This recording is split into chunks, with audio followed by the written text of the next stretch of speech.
Good afternoon, everyone. The November 30th, 2020 meeting of the Seattle City Council will come to order. It's 2:00 p.m. I'm Lorena Gonzalez, President of the Council. Will the clerk please call the roll? Councilmember Mosqueda.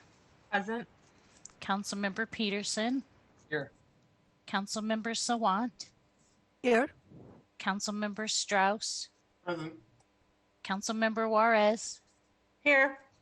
Councilmember Herbold. Here. Councilmember Lewis. Councilmember Morales. Here. Council President Gonzalez. Here. 8 present. Thank you, Madam Clerk. Okay, presentations. I'm not aware of any presentations today, so we'll move to approval of the minutes. The minutes of the City Council meeting of November 23rd, 2020 have been reviewed. If there's no objection, the minutes will be signed. Hearing no objection, the minutes are being signed. Will the clerk please affix my signature to the minutes? Adoption of the referral calendar. If there's no objection, the proposed introduction and referral calendar will be adopted. Hearing no objection, the introduction and referral calendar is adopted. Approval of the agenda. If there's no objection, the agenda will be adopted. Hearing no objection, the agenda is adopted. Colleagues, at this time, we will open the remote public comment period for items on the City Council agenda, introduction and referral calendar, and the Council's 2020 work program. I want to thank everyone for their ongoing patience and cooperation as we continue to operate this remote public comment system. It remains a strong intent of the City Council to have remote public comment regularly included on meeting agendas. However, as a reminder, the City Council reserves the right to end or eliminate these public comment periods at any point if we deem that the system is being abused or is no longer suitable for allowing our meetings to be conducted efficiently and effectively. I will moderate the public comment period in the following manner. The public comment period for this meeting is 20 minutes, and each speaker will be given 2 minutes to speak. I will call on each speaker by name and in the order in which they pre-registered on the Council's website. If you've not yet registered to speak but would like to, you can sign up before the end of public comment by going to the Council's website at seattle.gov/council. The public comment link is also listed on today's agenda. Once I call a speaker's name, staff will unmute the appropriate microphone, and an automatic prompt of "you have been unmuted" will be the speaker's cue that it is their turn to speak. And before you speak, the speaker must press *6 in order to have us hear them. So again, you will hear a prompt of "you have been unmuted," and then you will press *6 in order for us to be able to hear you. Please begin by stating your name and the item that you are addressing. As a reminder, public comment should relate to an item on today's agenda, the introduction and referral calendar, or the Council's 2020 work program. Speakers will hear a chime when 10 seconds are left of their allotted time. Once you hear the chime, we ask that you begin to wrap up your public comment. If speakers do not end their comments at the end of the allotted time provided, the speaker's microphone will be muted to allow us to call on the next speaker. Once you've completed your public comment, we'd ask that you please disconnect from the line, and if you plan to continue following this meeting, you can do so via Seattle channel or the listening options listed on the agenda. So the public comment period is now open, and we will begin with the first speaker on the list. Again, please remember to press *6 after you hear the prompt of "you have been unmuted." And the first speaker today, will be, Castile Hightower, followed by Howard Gale. Hi, my name is Castile Hightower. In 2004, my brother Herbert Hightower Jr. was killed by Seattle police while he was experiencing a mental health crisis. Our family was torn apart, and we are still searching for answers. Answers that the Seattle police have failed to give us since we requested the 16-year-old records over 100 days ago. We continue to receive the same copy and paste answer each time the release date passes. I'm asking for the City Council support in helping my family find answers as to what happened to my brother, and urge all of the council members to sign the letter drafted by Council Member Sawant on behalf of my family. The letter asked the SPD and Mayor Jenny Decker to release my brother's records today. The last date they advised it was to be released. We have gotten over 1,800 signatures on a petition requesting the release and multiple endorsements, including for missing and murdered Indigenous families, Real Change, Will, and communities who have suffered violence and complete lack of police accountability, like my family and other Black and Brown community members have. Your support in bringing some healing and answers to my family will be much appreciated and will be a small step towards real accountability to the community. All the families whose loved ones have been killed at the hands of Seattle police deserve answers and accountability, and I speak in solidarity with all of them. Council members, please sign the letter, and thank you, Councilmember Sawant and our office for the support you have already given in circulating the letter and helping put together the petition. Thank you. Thank you for calling in today. Next up is Howard Gale, followed by Dan Roach. Hi, good afternoon. Howard Gale, District 7, commenting on police reform and accountability. As you just heard from Castile, there's a letter before you today trying to get unstuck the fact that SPD has not been providing public records. Herbert Hightower Jr., killed in 2004, was a person of color in severe mental health crisis, as were many of the 27 people killed by SPD over just the last 9 years, including Charlena Lyles, Danny Rodriguez, Ryan Smith, Sean Lee Furr, and most recently, Terry Caver, just this last May. They were all people of color in mental health crisis, brandishing knives. What is notable in all these cases are two things. Our current police accountability system has never provided answers or justice to their families and loved ones. And the current changes to public policy, both those enacted and those proposed by the council, would have made absolutely no difference in the outcome of these cases. In every one of these cases, regardless of proposed public safety changes, an officer with a gun would have been called to the scene, and an officer with a gun would have shot the person dead. This doesn't happen in the United Kingdom. It happens routinely in the United States. It should also be noted that at this morning's council briefing, it was incorrectly claimed that the Seattle Police Department could not prioritize the release of these public records. That is simply not true. The Washington Administrative Code 44-14-04005 actually says agency has flexibility to prioritize its responses to be most efficient to all requesters. An agency cannot simply prioritize based on the content or the person, but they can prioritize based on the simplicity of the request. And in this case, it's a very limited and specific request. So again, I would ask that the council do everything in its power to make sure these records are released. Thank you. Okay, next up is Dan Roach, and I do have one speaker, Jim Johnson, who is registered but not showing as present. So Dan Roach, please. Thank you for allowing me to speak. My name is Dan Roach, and I'm here to support Castile Hightower in finding out the information she needs to find for her brother Herbert Hightower and finding justice for him, and so that they can have closure for their family. I find it egregious that the Seattle Police Department can't release the records that are simply should be a matter of public record. It kind of reminds me of the Invisible Institute's battle in Chicago of 10 years of court battle just to get the records for police misconduct. We are having a struggle with having our elected officials and our police officers to be held accountable. I find it that if you're working as a public worker, as far as a servant for the public, you should be having transparency as your first rule in your employment.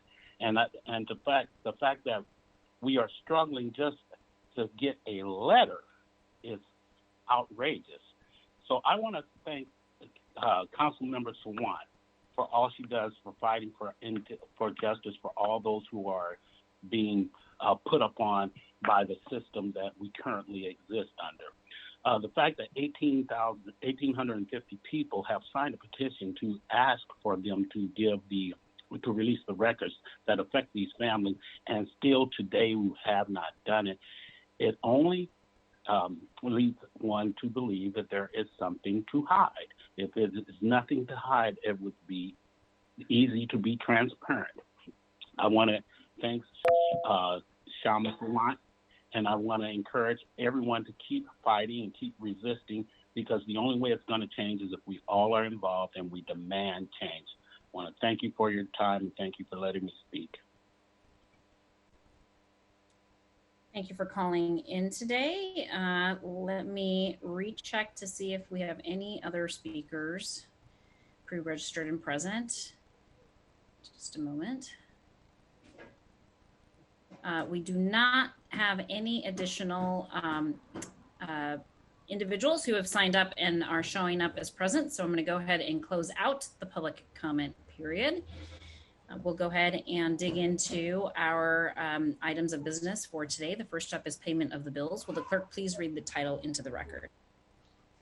Council Bill 119957, appropriating money to pay Saturday's claims for the week of November 16th, 2020 through November 20th, 2020, and ordering payment thereof.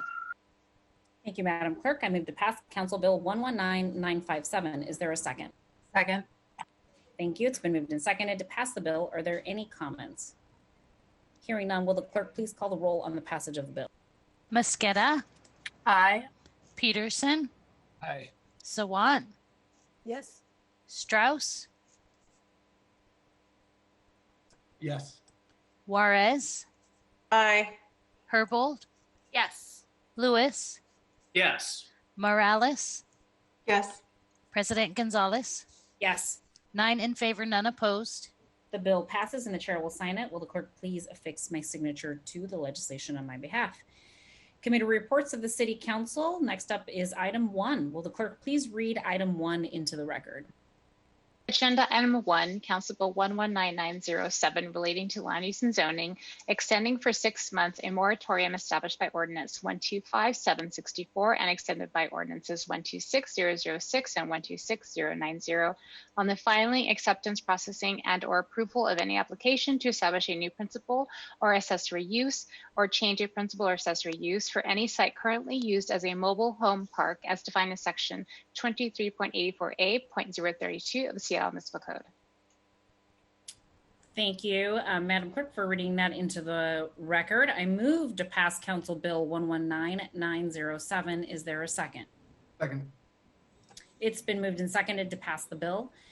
Councilmember Strauss, you're listed as a prime sponsor of the bill and are recognized in order to address this item. And then I will call for general comments by any other council members. Councilmember Strauss.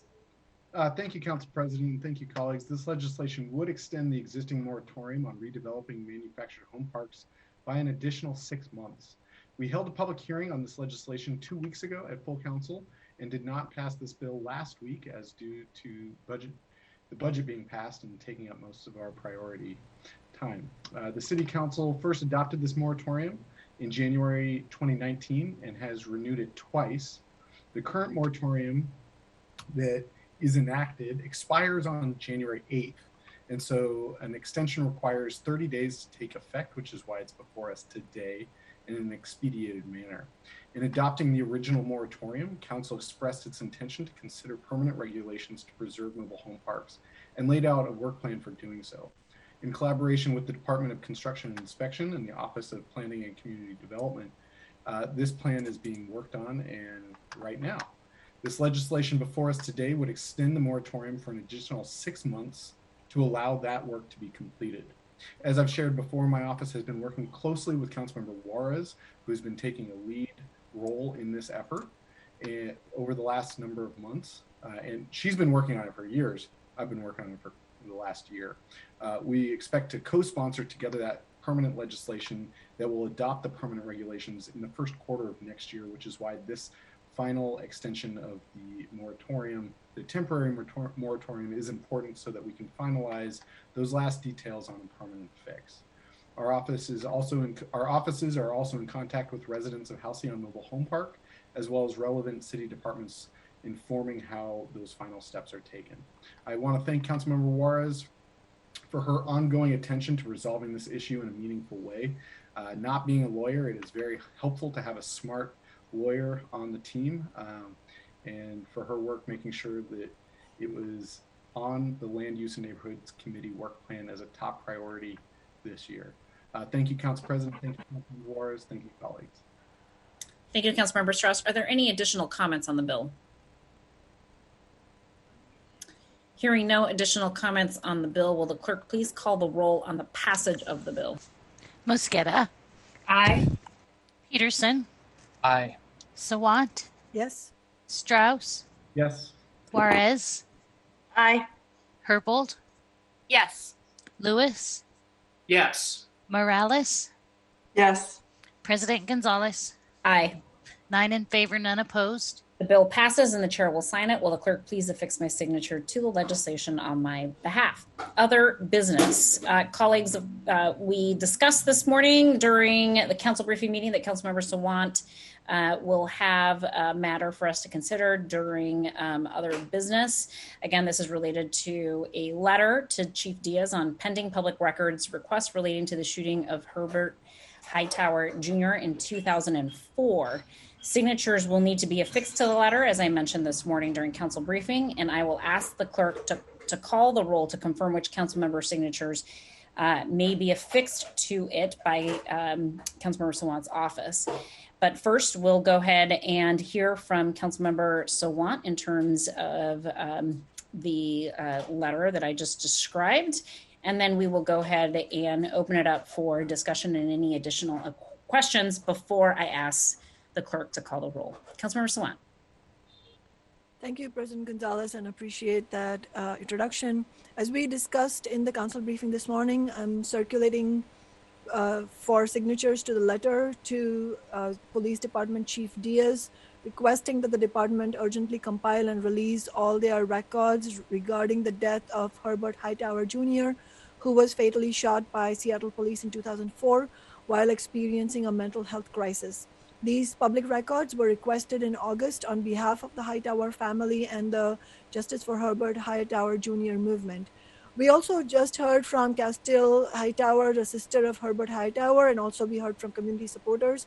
My office has had many discussions with Castile, who has reported that the SPD responded to their public records request with delay after delay, first promising them September 21st, then October 14th, and November 5th, and now November 30th, which we are at November 30th today. And as of last night, she had still not received them.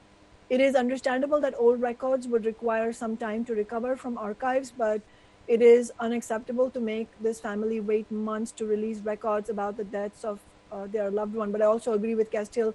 This is not only about the Hightower family; it's about all the families of others who have lost their lives at the hands of the police. I understand that the police department has argued that they are unable to respond to public disclosure requests quicker than several months. And while there may be some issues there, I do honestly find it incredible that a $350 million a year department cannot provide public documents in a timely manner, especially in the context of the systematic issues that we have seen that have been revealed by much of the process that happened in the wake of the John T. Williams death many years ago, but also that have been highlighted nationwide in the George Floyd movement this year. And as a matter of fact, I think we can safely say that if we had had real police accountability, we would not be in the situation in the first place. As I mentioned this morning, the Hightower family is now supported by more than 1,850 community members who have signed a petition demanding that the police release the public records. And I really look forward to all council members supporting and signing this letter. And last but not least, I greatly appreciate all the input from Councilmember Herbold. And as I said before, all of the edits suggested by Councilmember Herbold's office have been incorporated in the final draft of the letter. Thank you, Councilmember Sawant, for those remarks and introduction to the letter. Colleagues, are there any questions or additional comments before I request that the clerk call the roll? Okay, looks like there are no additional. Oh, okay. Councilmember Herbold, please.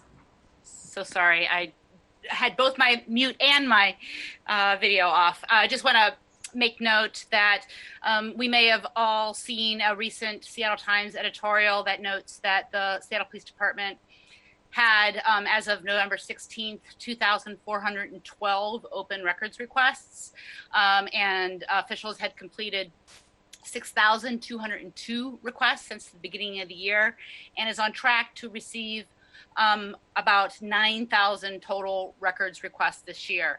As I noted this morning, I have discussed this letter requesting public records related to this tragic 2004 death of Mr. Hightower at the hands of police during a mental health episode. I discussed the letter with Chief Diaz, who has explained that they cannot legally prioritize some cases over others.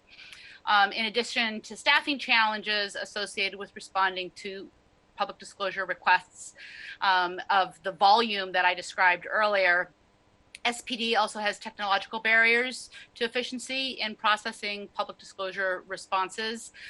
In 2015, the city auditor published an audit of the Seattle Police Department's public disclosure process.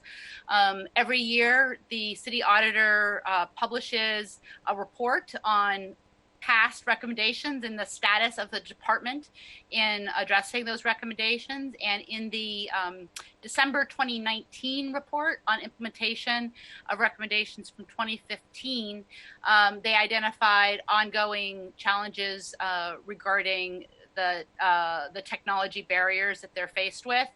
And I've asked some follow-up questions to the Seattle Police Department.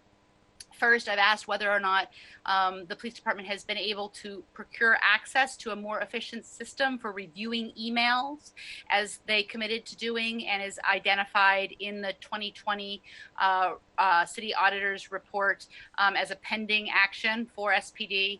And then secondly, I've asked whether or not SPD has been able to procure a new in-car video system in 2020. As the city auditor's report identifies in 2019 as a pending action, this new video in-car video system will be able to provide computer-aided design integration and cloud-based storage that will reduce delivery and processing times by eliminating the use of disks and relying on cloud sharing to transfer data. So we'll definitely share with council members and the public what I learn because, again, these public disclosure processes are very important for transparency for the public, for people who are victims of crime, suspects of crime, and as well to members of the press who have also rightfully noted concern with the amount of time that it takes to respond to public disclosure requests of the police department. Thank you. Thank you, Councilmember Herbold, for those comments. Are there any additional questions or comments before I request that the roll be called? Okay, Councilmember Sawant, anything else to add?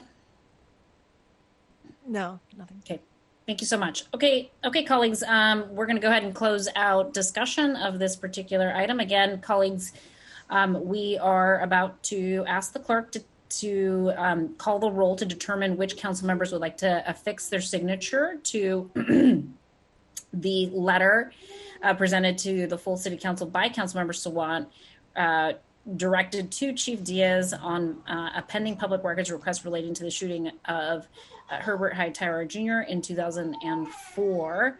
The letter has been circulated and has been revised since it was initially circulated by Councilmember Sawant. So this is an opportunity for you all to indicate whether or not you'd like to have your signature affixed to the letter. So without further ado, will the clerk please call the roll to determine which council members would like their signature affixed to the letter as described and presented by Councilmember Sawant. Mosqueda. Aye. Peterson. Aye. Sawant. Yes. Strauss. Yes. Juarez. Aye. Herbold. Yes. Lewis. Yes. Morales. Yes. President Gonzalez. Aye. 9 in favor, none opposed. Thank you, Madam Clerk. Okay, the letter will be prepared with the signature of all 9 council members. Thank you, Councilmember Sawant, for presenting us an opportunity to sign the letter, and thank you for working closely with Councilmember Herbold on making some of those revisions. Appreciate it. Is there any other further business to come before the council? Okay. Hearing none, colleagues, this does conclude the items of business on today's agenda. Our next regularly scheduled City Council meeting is on Monday, December 7th at 2:00 p.m. I do hope that all of you have a wonderful afternoon and a good rest of your week. See a lot of you in committees this week. So for now, we are adjourned. Thank you, colleagues.